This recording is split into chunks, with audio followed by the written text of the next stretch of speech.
Amen. Voilà, et l'Église dit Amen. Amen. Voilà ce que dira la parole de Dieu. Hein. Il dira ceci: la prédication de la croix est une folie pour ceux qui périssent, mais pour nous, pour le croyant, pour le pasteur, pour le chrétien, pour l'ancien, pour le jeune, elle est une puissance de Dieu. La prédication de la croix est une folie, c'est vrai, pour les hommes qui ne croient pas, c'est une folie. Qu'est-ce qu'on voit? Un spectacle de défaite. On voit un homme qui n'a pas un visage normal, il est roué de coups, il a une plaie, il est ensanglanté. C'est un spectacle de défaite. C'est un scandale pour les païens. Mais pour nous, on croit à la puissance de la croix, on dit, elle est une puissance de Dieu.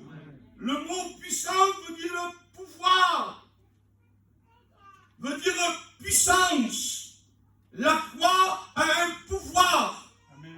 La croix est puissante. La croix est quelque chose de redoutable. Oui, mes amis, regardez ce que dira Luc. Il dira: je vous ai donné le pouvoir pour nous de marcher sur les serpents, de marcher sur les scorpions, et de, dira encore, et sur toutes les dominations de Satan.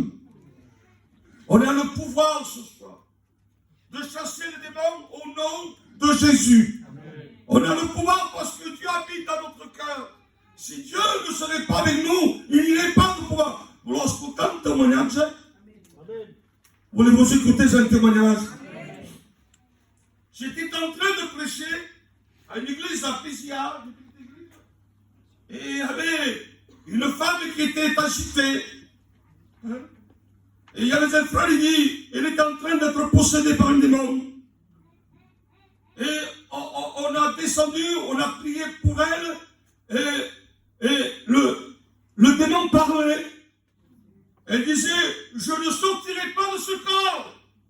Elle est à moi, elle m'appartient. Mais comme nous avons le pouvoir de chasser les démons, il m'a dit: non, ta demeure n'est pas dans son corps, ta demeure c'est la géhenne, sors. Et le démon est sorti. Nous avons le pouvoir, parce que Jésus habite dans notre cœur. Que Dieu soit béni. Oui, Jésus a donné le pouvoir, la puissance aux hommes sur les autorités de l'ennemi. Regardez ce que dira Jésus. Il dira: il est apparu, Jésus, pour détruire les œuvres du diable.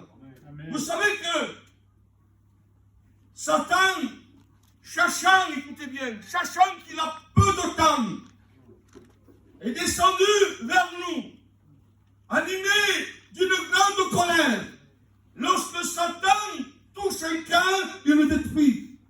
Lorsque Satan prend un jeune, il le détruit, il le met KO.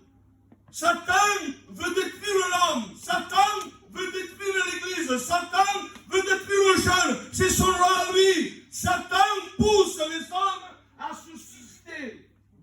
Et tu peux me dire ce soir, Menditan ne se suicide pas. Et j'espère que se suicident. Menditan ne se met sur la mort. Je peux vous dire que non. J'étais à une réunion de jeunesse. Et j'étais en train de prêcher.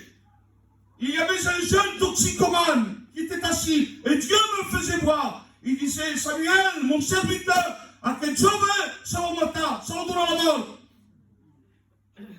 J'ai fini la prédication. Il y avait des chants. Je me suis mis à côté. Et je commençais à lui parler. Et je disais: Daniel, parce qu'il s'appelle Daniel, Daniel, Dieu me dit que tu vas instruire, que tu vas matar. Il m'a dit: mais qui c'est qui t'a dit ça? C'est Dieu qui me l'a dit. Il veut, Satan, il veut te détruire. Et j'ai parlé avec lui. Il ne s'est pas détruit. Mais le but de Satan, c'est de détruire. Le but de Satan, c'est de mettre la main dans le cœur des hommes. C'est son but à lui. Et dans mon motard, il est un égorgeur. Il veut Mais je dis gloire à Dieu. Je dis gloire à Dieu ce soir. Parce que Dieu est avec nous. Est-ce que Dieu est avec nous? Je vais vous raconter une histoire. Un jour, le peuple de Dieu, semblable à nous, était dans un désert. Et nous dit que là, ils étaient en train de critiquer Dieu. Ils étaient en train de critiquer Moïse, le serviteur de Dieu. Alors, on nous dit que Dieu envoie des serpents dans le désert. Et ces serpents commencent à piquer ces hommes. Ils commencent à tomber. Parce que le venin est rentré. Et lorsqu'ils sont en train de mourir, nous dit que les anciens ont allé trouver Moïse. Et ils ont dit, Moïse, nous sommes en train de mourir parce que nous avons péché. Ah, que c'est mauvais de pécher. Le péché nous met la ruine. Le péché nous détruit. Ils étaient en train de critiquer le pasteur. Ils étaient en train de critiquer Dieu. Et Dieu envoie des serpents brûlants qui sont en train de piquer le peuple. Il nous dit que les hommes tombent. Ils vont trouver Moïse. Moïse, nous sommes en train de mourir. Il voulait une solution. Prie Dieu. Enfin qu'il calme tout cela. Il nous dit que Moïse a prié. Et Dieu a donné un ordre. Il a donné un ordre de faire un serpent d'airain. Mais pour le temps, les hommes tombaient, 26 000 hommes tombaient. Le venin était là. Le venin donnait la mort. Ils étaient en train de mourir. Il nous dit que Dieu dit à Moïse, fais un serpent d'airain. Et lorsqu'ils vont faire ce serpent d'airain, nous dit la parole de Dieu que les hommes qui regardaient ce serpent, mais il a fallu un moment pour faire le serpent d'airain. On ne l'a pas pris, il n'était pas fait le serpent d'airain. On va faire le fait. C'est-à-dire qu'on a martelé pour donner une forme à ce métal. On a dû le passer par le feu. Parce que le métal, s'il n'y a pas de feu, on ne peut pas le travailler. Donc, le fer a dû passer par le feu. On doit lui donner une forme. Et lorsqu'il a eu une forme, il faut dire une copse. On donnait des coups au serpent. Pour donner une forme, il fallait le frapper. Il fallait donner une forme. Et lorsqu'il a eu une forme, on a pris le perche. Ils sont montés en haut d'une colline. C'est un symbole. C'est un symbole tout cela.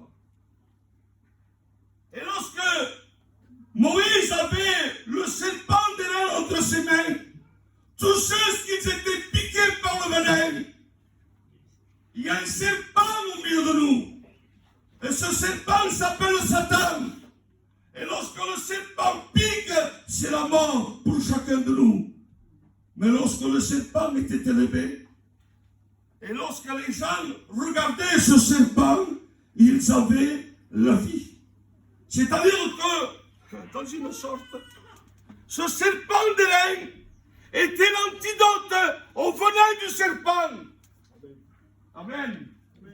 Amen. Et lorsque les gens regardaient ce serpent d'airain, ils avaient la vie, ils conservaient la vie.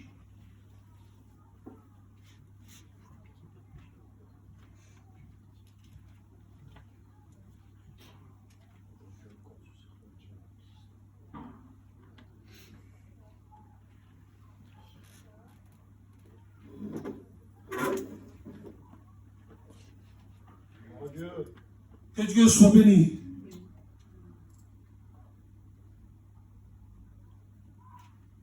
Et lorsqu'ils regardaient ce serpent, mais il y avait des hommes peut-être, de vieillards, qui n'avaient pas la force de regarder. regardé.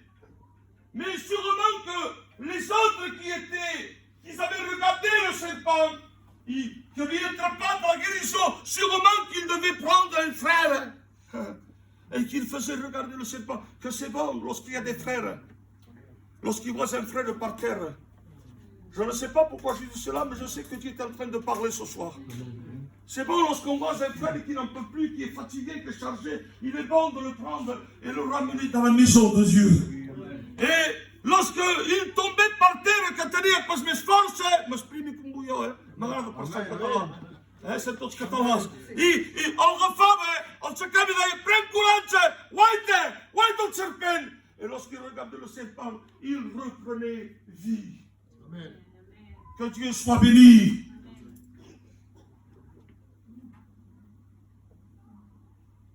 Et la parole de Dieu nous dit, comme Moïse éleva le serpent d'airain, il faut que le Fils de l'homme soit élevé, afin que quiconque croit ne périsse pas, mais qui ait la vie éternelle. Amen.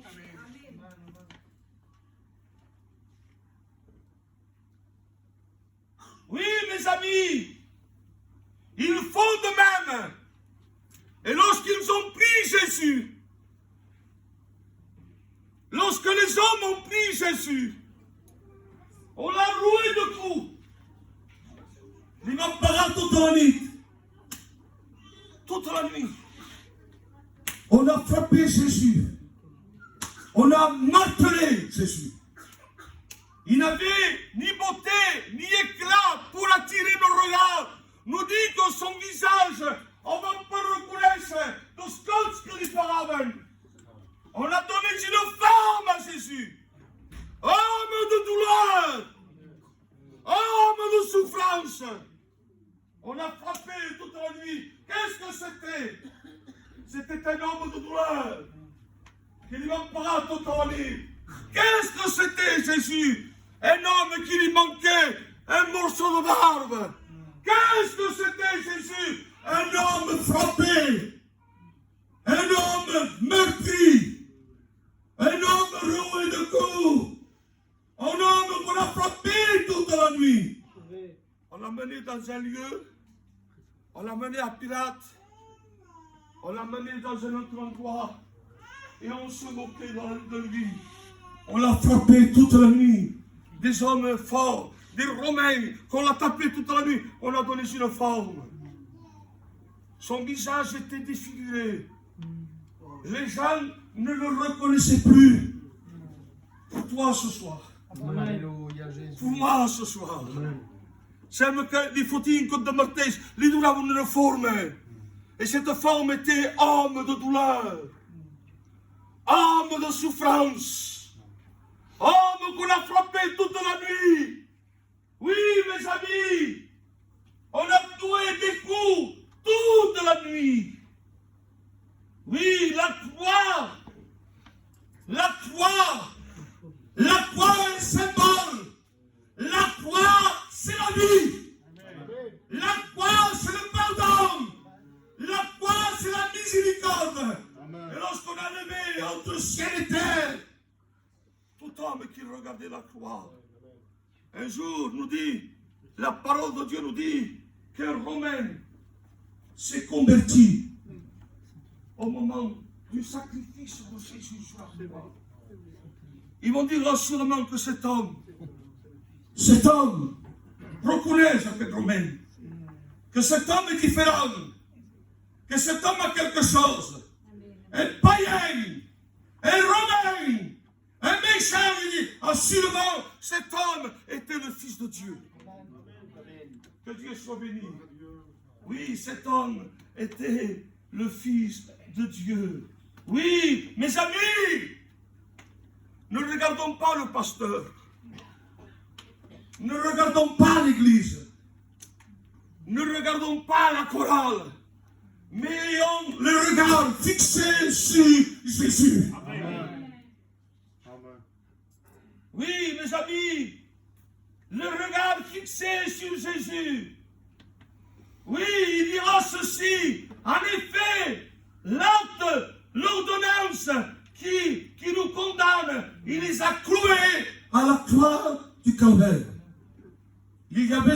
condamnation. Il y avait un verdict, il y avait un jugement. Et Jésus a pris l'acte. Vous savez ce que c'est un acte? Un acte, je ne suis pas propriétaire, mais ceux qui ont une villa avec piscine ce soir, lorsqu'on va en hôtel, oui, je n'ai pas de piscine moi, et je n'ai pas de villa, je suis locataire comme vous autres. Lorsqu'on va en hôtel, on signe un acte. Un acte, on signe un acte.